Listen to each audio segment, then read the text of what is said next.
Cuando hablamos de alimentación infantil, muchas veces lo hacemos con la creencia de que los niños y niñas necesitasen alimentos que sean como muy específicos, concretos, como especialmente diseñados para ellos y ellas. Y verdaderamente esto no es así. Tiene mucho que ver el marketing que hemos tenido alrededor, haciéndonos creer que se necesitan prácticamente como productos infantiles con nombre y apellidos. Pero si lo pensamos a lo largo de la historia e incluso actualmente, lo que toman los niños y las niñas del mundo es la comida que tienen alrededor. Por supuesto, no se puede tomar cualquier cosa y hay que tener en cuenta sobre todo tres observaciones. Una, de aquellos alimentos que puedan presentar un riesgo para la seguridad, aquí sobre todo hablaremos de broncoaspiraciones. Segundo, alimentos que no se pueden consumir, sobre todo teniendo en cuenta la madurez de su cuerpo, su madurez fisiológica. Y tercero, el neurodesarrollo y algunas funciones cognitivas, es decir, tendremos en cuenta el desarrollo que va a tener su cerebro, pero también que puedan tener un descanso adecuado. Sobre las dos primeras cuestiones seguro que habéis recibido mucha información, es muy accesible y prácticamente se comenta a todas las familias. Por un lado, para evitar broncoaspiraciones, esta observación de seguridad. Sabemos que vamos a evitar todos aquellos productos que tengan raspas, que tengan espinas, que tengan huesos que se puedan astillar, también hebras que puedan provocar ese riesgo de broncoaspiración. También alimentos que se puedan fragmentar o que se puedan quedar atrancados en las vías aéreas. Estamos hablando de algunos caramelos, también algunas gominolas duras, frutos secos enteros que pueden bloquear aquí la respiración y generar esa broncoaspiración. Por cierto, hay muchas veces que nos preocupamos especialmente con el caso de los frutos secos, pero ojo porque alguno de los alimentos que más atragantamientos produce a lo largo del año muchas veces pasa desapercibido. Uno de ellos es la salchicha, así que ojo porque está muy presente en los menús infantiles. Por este motivo, muchas veces las uvas, algunos gajos de fruta o los propios frutos secos se machacan y se presentan de otra forma, bien sea con trocitos alargados o bien machacados o triturados para evitar este riesgo.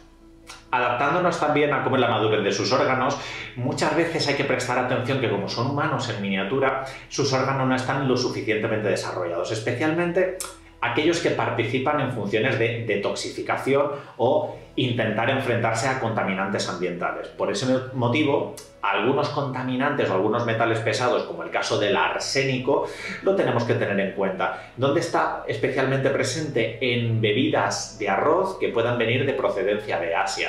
Por ese motivo, si no consumís lácteos en casa o no se puede tomar por motivos de alergia, sería preferible utilizar otra bebida vegetal, no la de arroz.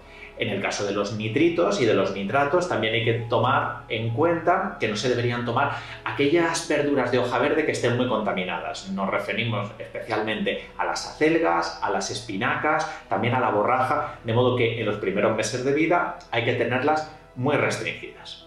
Y por último, uno de los metales pesados principales que encontramos en el mar sería el caso del mercurio.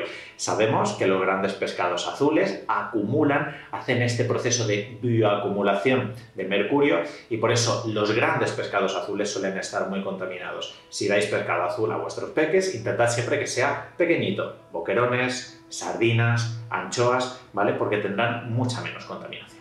Todo esto seguro que os suena, pero ahora vamos a ir a un área probablemente más desconocida y es cómo hacer que el desarrollo cognitivo sea correcto y también el descanso. Hay una cuestión que prácticamente es capital en el desarrollo de los niños y los adolescentes y es cómo interfieren, especialmente en el descanso nocturno, el hecho de tomar excitantes. Sabéis que muchas veces se recomienda bebidas que no tengan cafeína, pero hay que prestar especialmente atención a que no entre dentro de su día a día los refrescos azucarados que tengan cafeína. Ya no solo por el motivo excitante, sino también porque son muy azucarados. De todos modos, y si de manera eventual se toman alguno o algún adulto se los ha ofrecido o por lo que sea nuestro hijo o nuestra hija está tomando un refresco con cafeína, tampoco actuemos como si fuese un auténtico drama. No es una toxinfección. Yo sé que muchas familias se preocupan, pero no es como si hubiera acabado de tomar lejía, ¿vale? Seguramente esté alterado y seguramente se haya alterado durante unos cuantos minutos, pero nos tranquilizamos e intentamos recuperar la normalidad cuanto antes. También os puede servir un poco como experiencia para ver cómo se altera, ¿no? Si esa noche ha descansado correctamente o si las siguientes horas se ha comportado de una manera muy diferente. Parece que durante la etapa de la infancia sí que estamos como más concienciados con esta cuestión de evitar bebidas con cafeína, pero poco a poco hemos empezado a normalizar sobre todo los formatos de bebidas energéticas en adolescentes y preadolescentes. Seguro que lo habéis visto en alguna ocasión, una gran lata que muchas veces llegan al medio litro de volumen, donde podemos tener una concentración de cafeína equivalente a 2 o 3 cafés más una auténtica pasada de azúcar. Si lo pensáis, esto es como muy disonante porque hemos normalizado completamente ver a adolescentes por la calle con esta cantidad ingente de cafeína. Sin embargo, si entrasen a un bar y se les ocurriera pedir un café solo, actuaríamos como de una manera súper diferente. Esto también nos habla mucho de la mochila que tenemos cultural, ¿no? En la que parece que si un producto es infantil o para adolescentes, lo tenemos como normalizado, aunque sepamos que no sea saludable. Y en cambio, si piden algo para adultos, como un café solo, nos parecería completamente disonante. Hay que tener en cuenta que como tienen menor peso y también están en una etapa de desarrollo, son especialmente sensibles a la cafeína y por eso estas bebidas son un auténtico disparate para este momento en el que están de la vida. Eso es uno de los motivos por el que no se recomienda que lo consumamos, pero ojo, no únicamente el café o las bebidas energéticas o los refrescos de cola. A veces olvidamos que hay también otros excitantes que no son necesariamente de la familia de la cafeína, no es exactamente la misma molécula, pero que también son metilsantinas. Una de ellas podría ser la teobromina. La encontramos en el cacao y esta sustancia, unida también a la gran cantidad de azúcar, puede hacer que después de tomar una buena dosis de chocolate o una buena dosis de cacao, también notemos que se alteran nuestros peques y que puede alterar de manera notable a su descanso. Os hablaba del azúcar y hay que tener en cuenta que los dulces son una familia que deberíamos restringir en la alimentación saludable infantil. Ya no solo porque obviamente sabemos que el azúcar se relaciona y se vincula con diferentes tipos de enfermedades, con caries, con sobrepeso, con obesidad infantil, también con la aparición de diabetes 2 cada vez más frecuente en niños y niñas, sino porque también muchas veces se dan a media tarde o por la cena de manera completamente injustificada.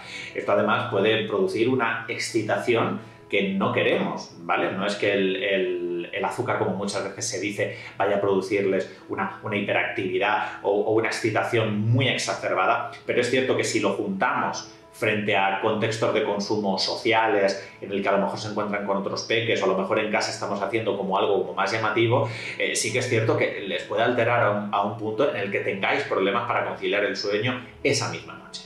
Por supuesto, cuando hablamos de dulces, no nos estamos refiriendo únicamente al azúcar añadido, que parece que lo solemos tener como muy identificado en ciertos productos, ¿no? Como la bollería, como la galletería, el propio azúcar de mesa. Pero hay que tener en cuenta que el azúcar también está presente en muchos productos que no siempre percibimos, como puede ser un postre lácteo, en algunos productos ultraprocesados como comidas preparadas, que no siempre lo percibimos, o incluso en algunas salsas, como puede ser el ketchup infantil. Echemos un vistazo también al etiquetado de productos que solemos tener en casa, porque puede estar en más sitios de lo que pensamos inicialmente. No podemos olvidar que uno de los elementos más importantes para conciliar bien el sueño es estar correctamente hidratados. No sé si os ha pasado alguna vez que cuando tomamos alimentos por la noche excesivamente salados, no dormimos bien esa noche. A lo mejor os ha pasado pidiendo pizza o a lo mejor en un restaurante después de pedir sushi y habéis tomado demasiada salsa de soja, que suele tener también bastante sal, que parece que estamos como más inquietos, que no identificamos del todo correctamente que tengamos la sed. Esto le puede afectar mucho a los peques porque además su sensación de sed, al igual que pasa con personas mayores, no la reconocen de manera adecuada. Es buena idea recordarles, por un lado, que nos hidratemos de manera correcta durante la cena y luego también, antes de ir a la cama, preguntarles que si tienen sed. No estamos hablando de hincharnos a agua justo antes de dormir y que a lo mejor nos podamos despertar a medianoche con ganas de ir al baño. Hablamos simplemente de haber tenido una correcta hidratación paulatina, bebiendo a lo largo de la cena, también de la media tarde, donde muchas veces encontramos actividades extraescolares demandantes, ¿no? Porque bien están en una sala, a lo mejor en el conservatorio o en una academia, o también haciendo deporte. Es importante que desde la media tarde hasta la cena nos vayamos hidratando poco a poco. Y por último, no me puedo olvidar de un elemento que interfiere de manera muy brusca en el desarrollo y también en el descanso de los más jóvenes. Es el alcohol. Sí, que sabemos que tienen acceso restringido, que está prohibido tomar alcohol en menores, pero hay que tener en cuenta que cada vez el acceso a bebidas alcohólicas se produce a una edad más temprana. Estando en una etapa de desarrollo, sobre todo neurológico, el impacto que puede tener el alcohol, sobre todo intoxicaciones agudas, es decir, una borrachera en la preadolescencia, tiene muchísimo más impacto que cuando su cerebro ya está completamente desarrollado. En este sentido, pues habría que restringirlo una vez más y lo mejor que podemos hacer es educar en un consumo responsable, por supuesto teniendo los pies en la tierra, sabiendo que van a tener acceso a este tipo de bebidas y sobre todo intentando concienciar en que eviten esas melopeas o esas borracheras que muchas veces vemos cuando se inician los consumos de alcohol. Espero que todas estas cuestiones os hayan ayudado a repasar por un lado qué alimentos son los que deberíamos restringir para la correcta salud de nuestros peques, pero sobre todo también con este nuevo enfoque, porque nunca solemos pensar en cómo puede la alimentación impactar sobre el correcto descanso. Recordad que el sueño es fundamental para el correcto desarrollo y la alimentación tiene un gran papel que modular a la hora de descansar por la noche.